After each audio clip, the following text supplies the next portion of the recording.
नमस्कार दोस्तों, आप सभी का हमारे चैनल गुरु ज्ञान अकेडमी में बहुत बहुत स्वागत है।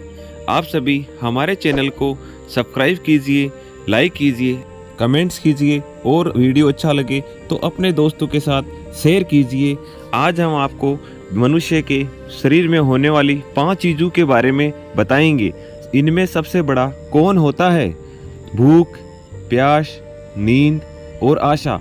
एक बार इन सभी में आपस में लड़ाई हो गई थी और ये सभी अपने लड़ाई का समाधान करने के लिए अपने राज्य के राजा के पास गई और उन्होंने राजा को अपनी अपनी बातें बताई और सभी एक दूसरे को नीचा दिखाने लगी और राजा के सामने कहने लगी कि मैं बड़ी हूँ, वो कहती है मैं बड़ी हूँ। एक दूसरे को सर्वश्रेष्ठ साबित करने के लिए प्रयास करती रही। राजा के सामने ये एक बड़ी समस्या थी। राजा ने सभी को अलग अलग पूछ लिया और उसके बाद में कहा, चलो ठीक है, हम अभी आपके इसी समस्या का भी समाधान करते हैं। राजा ने सबसे पहले भूख को पूछा, चलो आप बताओ, आप सबसे बड़ी कैसे हो? भूख ने बताया कि मैं सबसे बड़ी इसलिए हूँ कि लोग सभी अपने अपने घरों में अच्छे पकवान बनाते हैं, अच्छा अच्छा खाना बनाते हैं और उसके बाद अच्छे अच्छे खाने को प्लेट में डालते हैं और उसके बाद में आराम से डाइनिंग टेबल पे बैठते हैं और उसके बाद में मैं उसको खाती हूँ, इसलिए मैं सबसे बड़ी हूँ। तो राजा ने कहा चलो ठीक है, और राजा ने अपने दरबार के कुछ सैनिकों को अपने नगर में भेजा और कहा कि चलो ठीक है, आज नगर में कोई भी घर में कोई खाना नहीं बनाएगा और ना ही कोई अच्छे पकवान बनाएगा, ना ही थाल में खाना परोसेगा। देखते हैं भूख कैसे श्रेष्ठ होती है। उसके बाद नगर में किसी ने भी खाना नहीं बनाया तो भूख दिन भर भूख से तड़पती रही। फिर रात हो गई, रात में भी ऐसे ही तड़पती रही। फिर सुबह हो गई, भूख ने देखा कि अभी तो भूख से बहुत बड़ा बेहाल था। भूख ने फिर इधर उधर घूमना शुरू किया। उसको जहाँ भी सूख के टुकड़े मिले, कुछ भी खाने को मिला, भूख ने खाना शुरू कर दिया। तो ये सब कहानी प्यास देख रही थी। प्यास दौड़ी दौड़ी राजा के पास गई। हे राजा, भूख का तो बहुत बुरा हाल है, वो इधर उधर से सूखे सूखे टुकड़े खा रही है, घास खा रही है, इसका मतलब इन सभी में सबसे बड़ी मैं हूँ। राजा ने कहा चलो आप बताओ, आप सबसे बड़ी कैसे हो? तो प्यास ने कहा कि मेरी वजह से ही लोग कुआं खोदते हैं, बर्तनों में पानी डालते हैं, उसीलिए मैं सबसे बड़ी हूँ। राजा ने कहा चलो ठीक है, और सैनिकों को फिर से नगर में भेजा और नगरवासियों को ऐलान करवा दिया कि आज कोई भी कुएं से पानी नहीं निकालेगा और ना ही अपने बर्तनों में कहीं अच्छा पानी भरेगा, ना ही बर्तनों में कोई अच्छा पानी भर के रखेगा। ये कहानी दिन भर चलती रही। रात भी हो गया, सुबह हुआ तो प्यास का बहुत बुरा हाल था और वह पानी के लिए तड़पती हुई इधर उधर गिरने लगी। उसको कहीं भी अच्छा पानी नहीं दिखाई दिया, सब जगह से पानी का कहीं भी पीने नहीं मिला।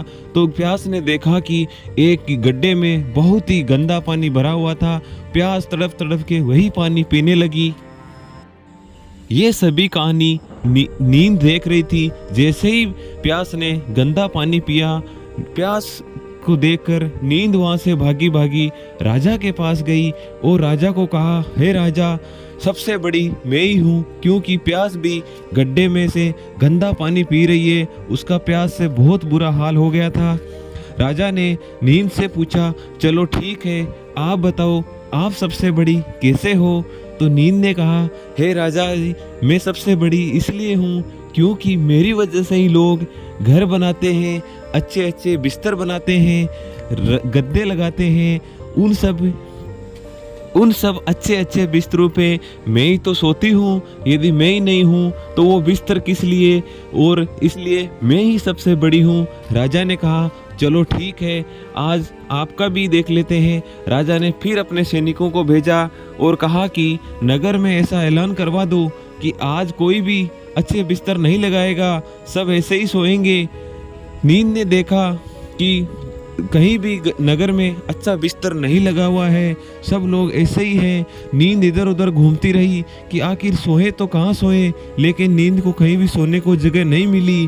तो जब जगह नहीं मिली तो नींद इधर उधर घूमती रही और अंतिम में नींद बहुत ही परेशान हो गई और नींद ऐसे ही गड्ढे गुड्ढे कंकड़ की जगह थी उसी पे लौट गई और वहीं सो गई।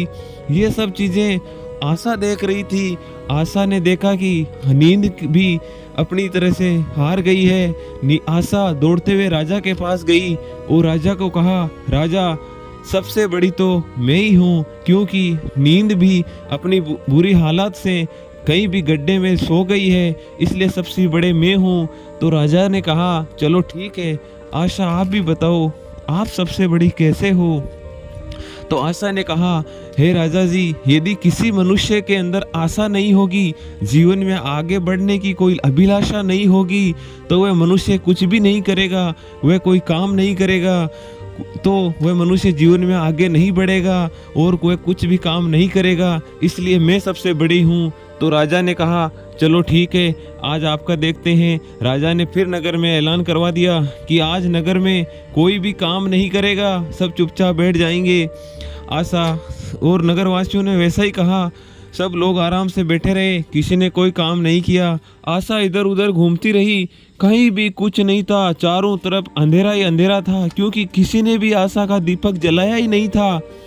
तो अब आशा क्या करती। लेकिन आशा ने नगर में घूमते घूमते दूर दराज एक जगह देखा कि एक कुम्हार दिए की हल्की सी लो में दीपक बना रहा था और उसकी आशा ये थी कि वह उसके दीपक जो थे वह सोने के हो जाए और उसकी टूटी हुई झोपड़ी है वह सोने की हो जाए और उसकी जितनी भी आशाएं थी वह सब कुछ पूरी हो गई। तो राजा ने फिर आशा राजा के पास आई और कहा, देखो राजा, सबसे बड़ी तो मैं ही हूँ, क्योंकि आज देखो कुम्हार के अंदर जो आशाएं थी वह सभी आशाएं उसकी पूरी हो गई है। उसके दीपक सोने के हो गए हैं, उसकी पुरानी झोपड़ी भी सोने की हो गई है। ये सब राजा देखकर बहुत प्रसन्न हुआ और उसने कहा कि इस जीवन में सबसे बड़ी आशा ही है। जिस मनुष्य के मन में आशा नहीं है वह मनुष्य कभी जीवन में आगे बढ़ ही नहीं सकता। इसलिए सही कहा गया है पुराणों में कि हमेशा हमें जीवन में आशा रखनी चाहिए, कभी भी हमें आशा नहीं तोड़नी चाहिए, उसी हिसाब से जीवन में हमें आगे बढ़ना चाहिए। जय हिंद, जय भारत, धन्यवाद।